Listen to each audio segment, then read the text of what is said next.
From the darkest reaches of space to the deepest corners of your mind. Welcome to From the Void.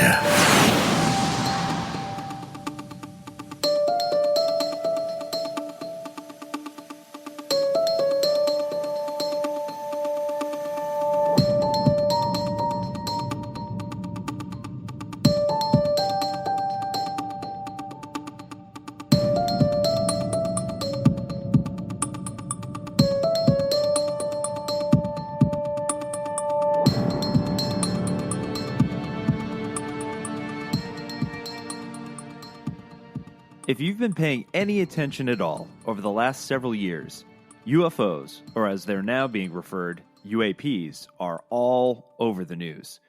Just recently, we saw a former government official and two former Navy pilots testify under oath to a special congressional committee that UFOs, or UAPs, are not only real, but piloted by non-human entities. Freaking aliens! I want so badly to believe, and yet, the more the topic rises to the surface, the more it pulls sediment along with it. To say the waters are muddy would be a vast understatement. In some ways, it feels like we've made insane amounts of progress towards some level of disclosure, and in some ways, it feels like we're still about as close as our nearest star, light years away. On this week's episode of From the Void, I bring back UFO researcher and author Preston Dennett to catch us up on everything that's happening, why we should be excited, but also why we should temper our expectations. Welcome to this week's mystery in Season 4 with this week's guest, Part 1, with Preston Dennett, UFO Disclosure, on From the Void.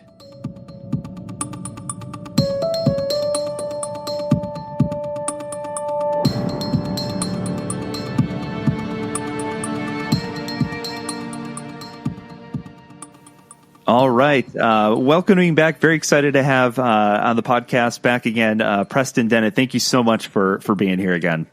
Hey, my pleasure. Thank you. Well, since last we talked, it's been a little while. A lot has been going on within the UFO UAP community. We talked about, I think, relatively recent to when we were last recorded. We had the release of the videos and some of the interviews that were being done surrounding the event around the Nimitz and some of those other videos that had come out around the same time. But since then, we've seemed to have made some progress. Talk a little bit about what are you feeling optimistic at this point, or is it sort of, much to do about nothing really, and we're sort of still in the same place we were before?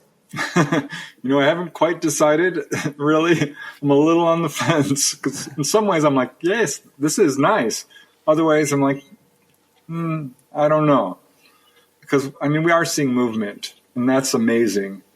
For decades of absolutely nothing, to have people talking about this officially, seriously, without giggling or making fun of it is absolutely encouraging for sure.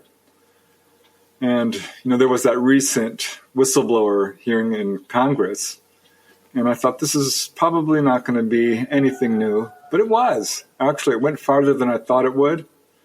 What I really liked about it was hearing members of Congress say UFOs are real. UAPs, UFOs. I prefer the term UFO. But yeah, they said this is a real phenomena. Unequivocally, this is real. And that there is a cover-up. And that the Pentagon is not cooperating with them. And they're mad about it. This was real strong language.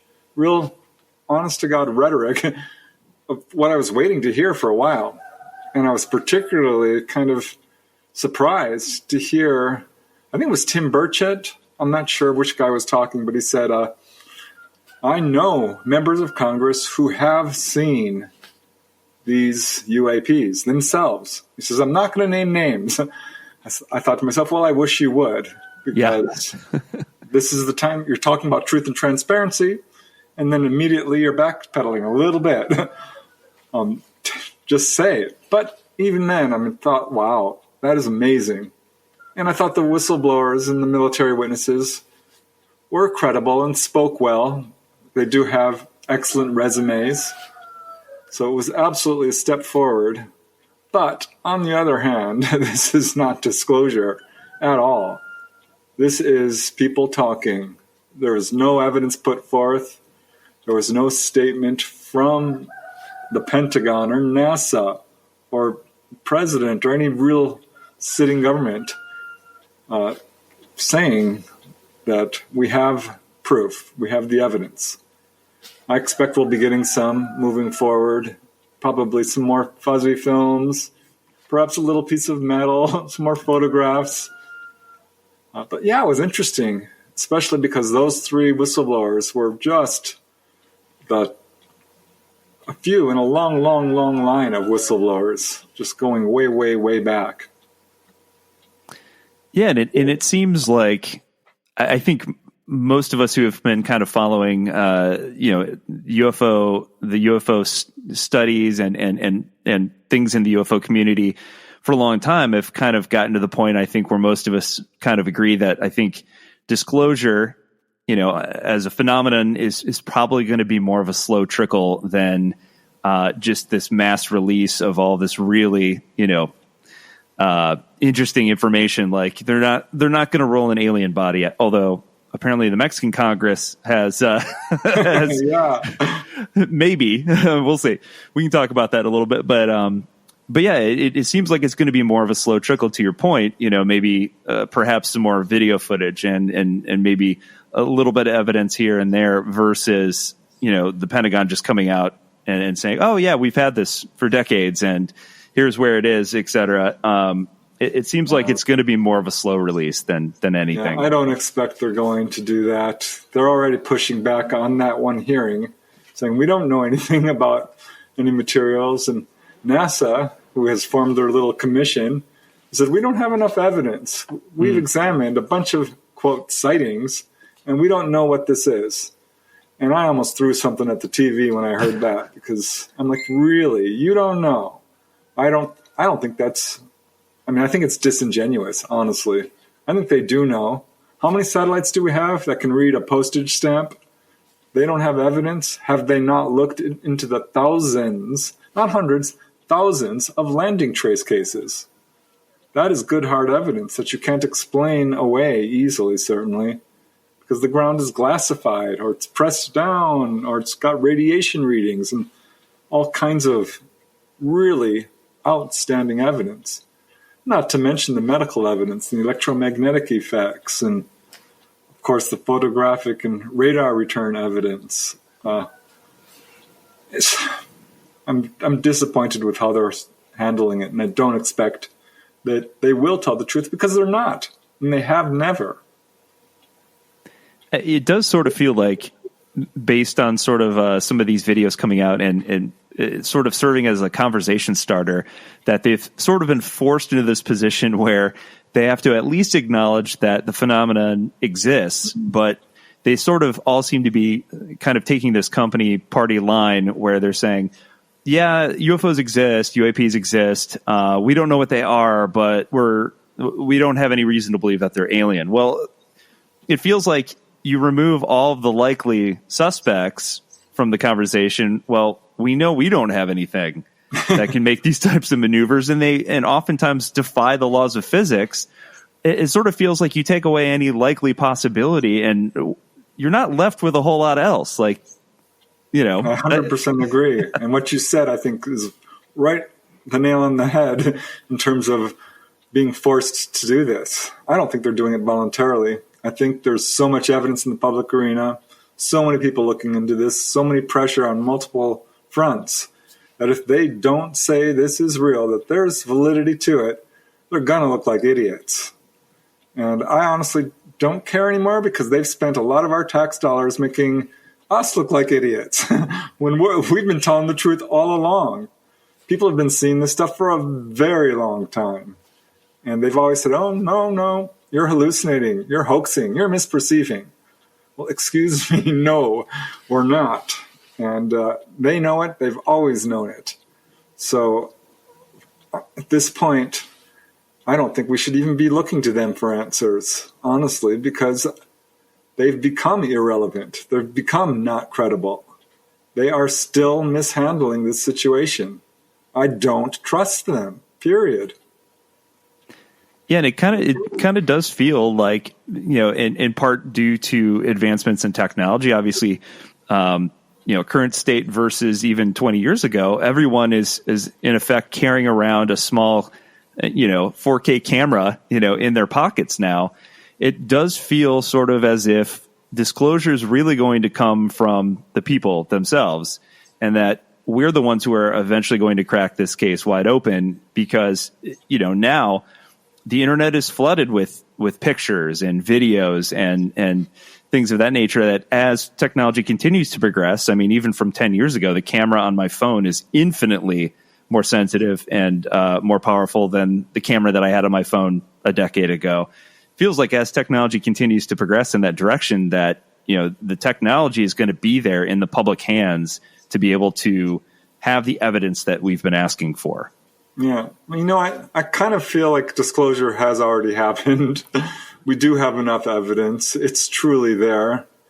And it has been for a long time. And now we're seeing actions to sort of counteract all the evidence there. So if you look on, say, the Facebook groups about UFOs, it is littered is probably the best word, with CGI, clearly fake images of people running across the surface of Mars, which obviously can't happen, and just absolute nonsense.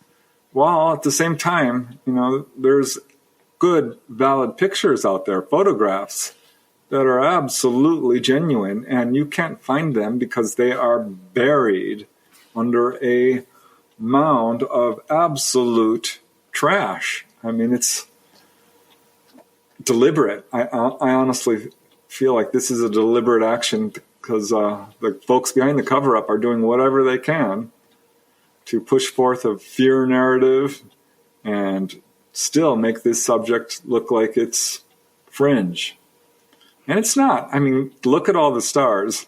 There's almost no possibility, and I think any astronomer will tell you this, that we're alone in this universe. It could not happen. So I don't fully understand the reluctance even of people, the normal citizen, to the idea of extraterrestrial visitations.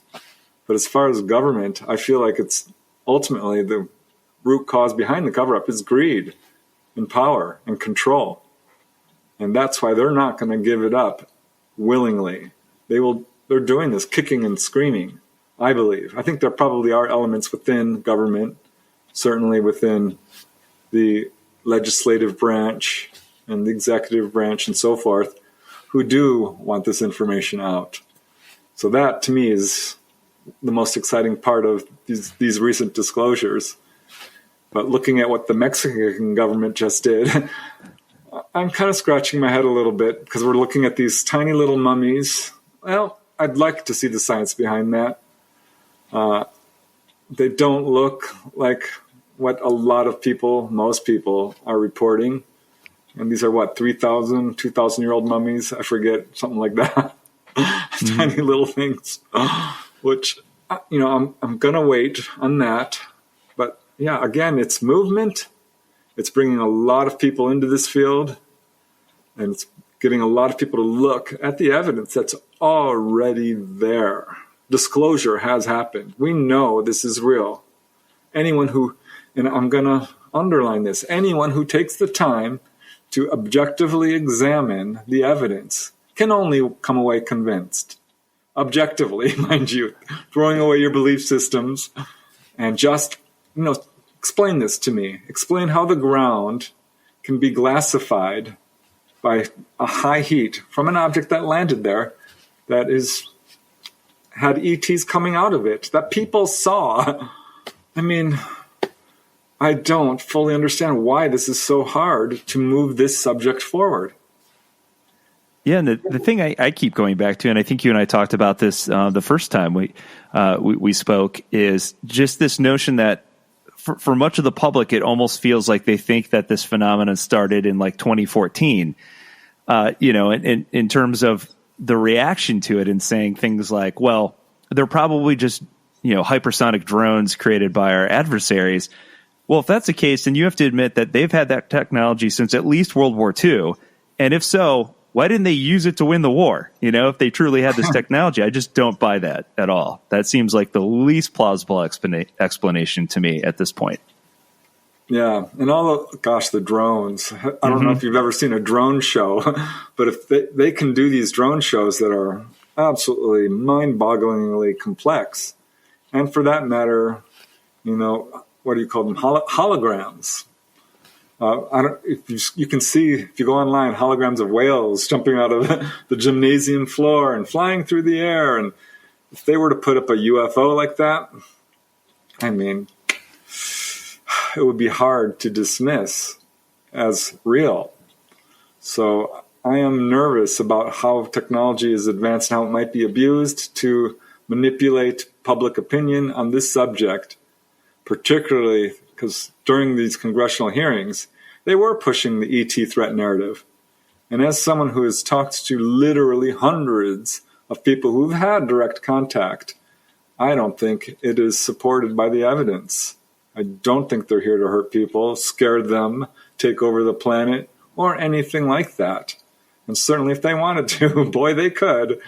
Because, you know, we certainly can't shoot them down, despite statements to the contrary. These things fly circles around the fastest things we have. They know it's coming. They're highly telepathic, the ETs. So they're going to know before you even press any darn button. There was that whole wave of sightings like the Chinese balloon, and we shot down a UAP. I think that was this year in January. Yep. And I'm like, no, those are not genuine UFOs. They're not showing the characteristics that we see where they dart at super high speeds, stop on a dime, and do all the things that, you know, a genuine UFO can do. So I was really puzzled by like, oh, we shot down another UFO. I'm like, well, no, you didn't. Why are you saying that? It stunk of propaganda. So I don't know how this is all going to roll out, but I'm very nervous about the so-called false flag that is certainly the buzz in the UFO community, that our governments are going to stage a fake ET invasion and start decimating the population. It sounds like science fiction. I mean, I just can't even imagine that this is a possibility, but it appears to be a probability. I mean, we're moving towards that, certainly. Yeah, it does. It does raise some alarm bells, and just the desperate nature of the government's desire to sort of like keep control of this technology. And obviously there's very clear motivations for why they would do that. Anybody who has that sort of advanced technology that's clearly hundreds of years beyond our current capabilities would literally run the world. Yeah, and they are. I mean, they really are. Look at the division of wealth in the world, with 99% of people having pretty much 1% of the wealth and 1% having, it's absurd to think that we're living this way. It's time to throw off the yokes of slavery, and this just can't go on. It's not sustainable. And this is, I think, why the ETs are essentially doing a grassroots movement. This is where I've certainly concentrated my research. It's not so much on disclosure and exopolitics, as people are calling it, but on the actual contactees. Because I think this is where we're going to get the truth about ET contact and why they're here. And I think we've got a good handle on it. They are coming down, pulling people on board, and healing them. This is the subject of a couple of my books, actually. The Healing Power of UFOs outlines 300 cases. And I'm just bringing this up because I want to counteract the idea that ETs are here to hurt us. Because I've got so many cases, and not only me, but every major researcher out there, almost without exception. And I'll name just a few of them, because these are big name researchers. John Mack, Bud Hopkins, David Jacobs, Edith Fiore, Yvonne Smith, Timothy Good, Brad Steiger, Ray Hernandez, Barbara Lamb. I can go on. Philip Mantle. I mean, these researchers all have healing cases. I don't know why this isn't more talked about, because it shows one of the main ET agendas is to heal people. This is why people, I believe, are being pulled on board and physically examined. Interesting. That's not an angle I've necessarily heard before. So often you hear these stories about people being abducted and sort of tested for reproductive purposes and all these sorts of things. So talk a little bit about that. Are these, and also the other thing that I'm curious about is, are these the same species of alien that are coming down and conducting these types of experiments per se, or are we seeing different types of aliens from different places coming in and all sort of doing the same thing? Yeah. Well, first we've got to correct our terminology. They're not experimenting. You know what I mean? I don't see the evidence for that. And the term aliens is also a little bit divisive, because certainly, and even the word abduction, because most of the people I talk to, the contactees, don't like that term. Some feel like, oh, this was against my will. Most don't. And the vast majority of people I've talked to, even in the beginning, might say that, but at some point realize, I actually did agree to this. It's been largely benevolent. It was very scary in the beginning. As far as species, well, I'm glad you brought that up, because this is another thing that I've really come around to a different understanding. Because people talk about, there's the species of graves and mantids and little blue beings and tall whites, and all these different species are visiting us. Whereas the message coming from them directly to the contactees, this is not speculation. This is what people are being told and what they're learning from their first-hand experiences with the ETs, is that we all share a common heritage. We are all humanoid. We all have genetics that dials out a little bit differently, but we are much closer in relation than we think. And in fact, there's human-looking ETs out there. So I'm not sure it's accurate to call them all different species, because that's not what they're saying. I've got a number of cases where the Greys have told people, we looked just like you at one point. We've got some genetic damage. We're trying to correct this. The message that often they will get is, we are you, you are us. We are one. So, there's different ethnicities. I mean, we are certainly all one race on this planet. And people are like, racial discrimination. I'm like, well, no, that's ancestral discrimination. So this field in particular is suffering from semantic disaster. When we call it UFO, UAPs. That made me laugh, because people call a ufologist. Well, what do you call a UAP? Someone who studies that, a U-apologist? This is a clever way to make you look like you're apologizing for all of this happening. I mean, it's ridiculous. So that's what we need to start doing, is perhaps not calling them aliens. A lot of the people I've interviewed, real quick, when I'm talking to them, they're like, oh, the man came in. I'm like, well, the man? What do you mean? Well, the ET. Like, oh, okay, because you're confusing me a little bit. When you said the person, the figure, the man. People, the term creature, the being, the figure, the alien. We're trying so hard to define things and label them, which I get.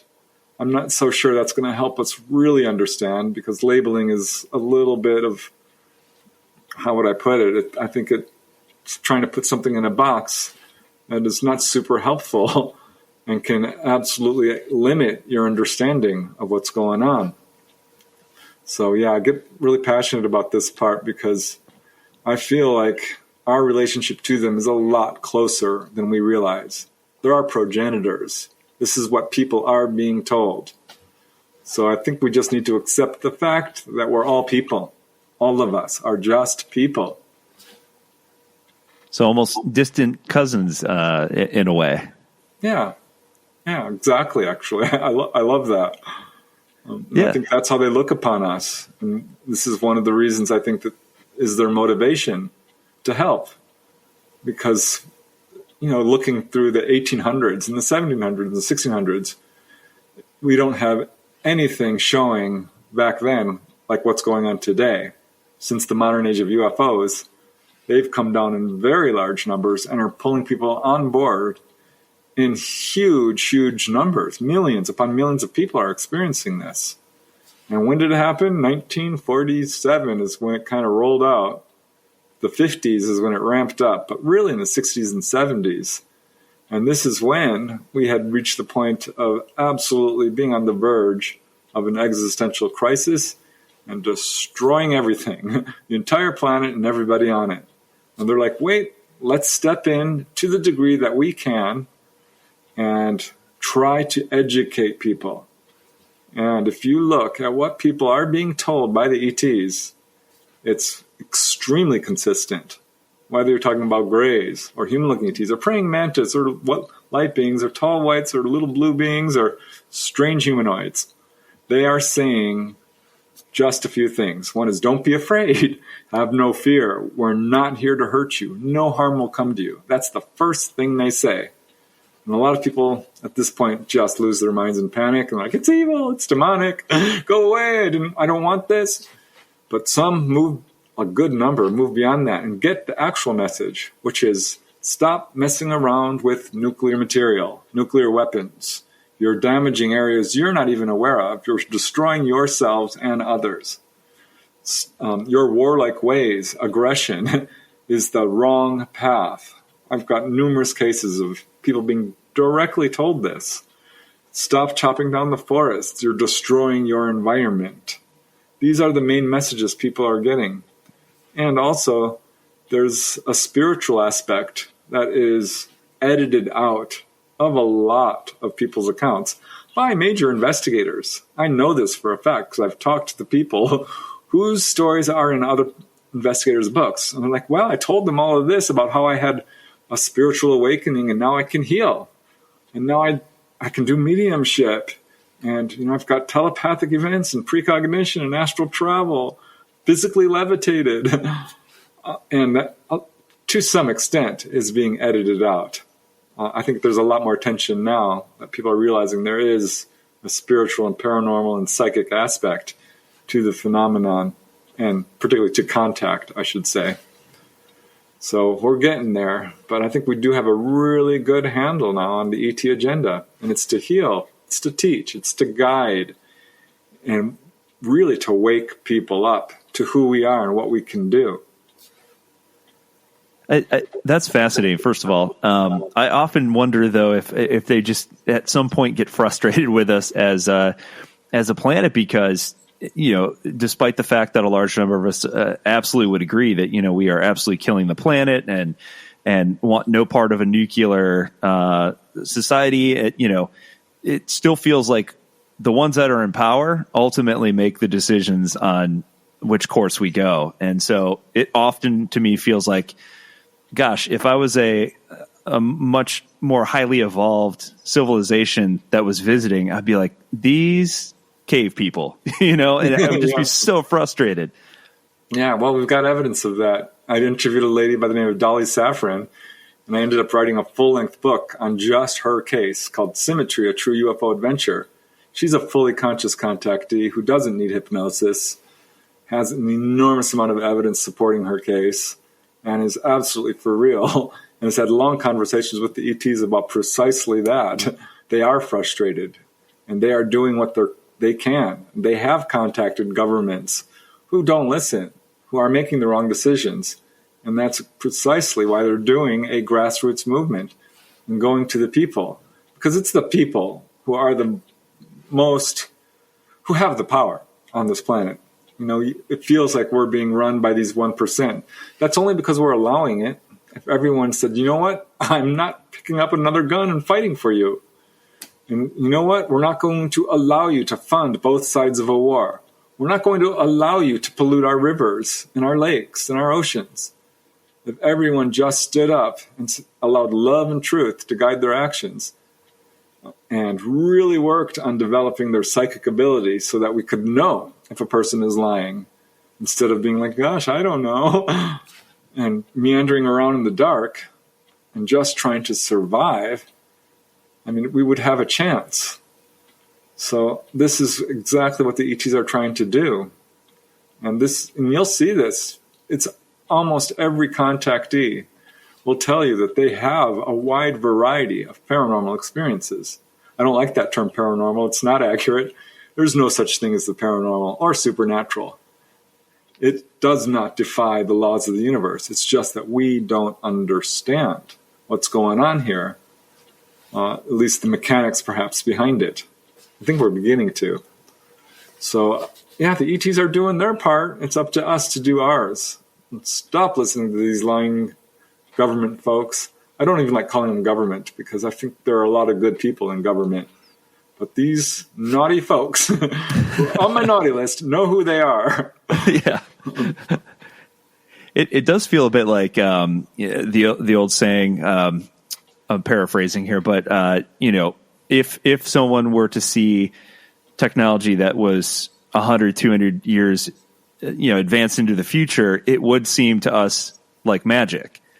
And so, so that's where I think I personally get frustrated with, like, I'd like to keep a very skeptical mind about things because to your point earlier, I think with the advancement in technology, at least, accessible to the public, the waters are so muddied at this point with just, as you said, just garbage out there that's just fake and just makes it that much more difficult to suss out the real deal.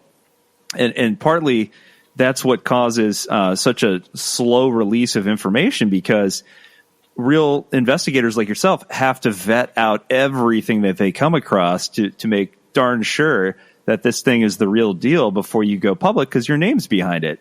Yeah.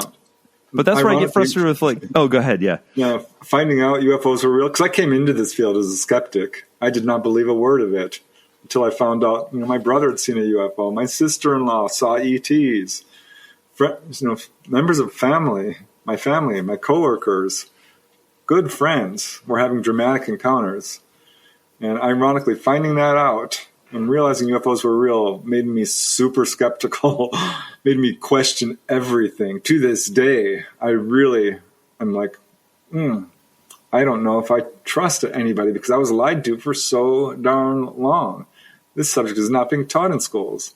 I was so shocked to find out that there was a cover-up. And it's not speculation at all. It's easily demonstrable. And people don't realize just how much of their own money is being spent to suppress all of this.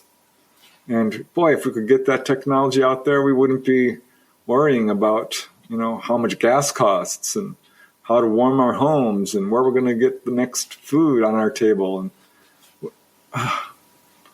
this subject is far more important. There are people who say, I've never seen a UFO. It doesn't affect me. I'm like, yeah, it does. Your whole life is being affected by this UFO cover-up.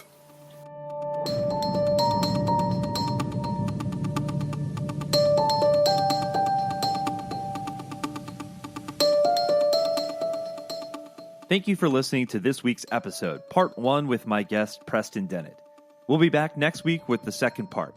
If you enjoyed this or any of the past episodes, consider giving us a 5-star review on Apple Podcasts and sharing with a friend. We'll see you next week. And until then, you've been listening to From the Void.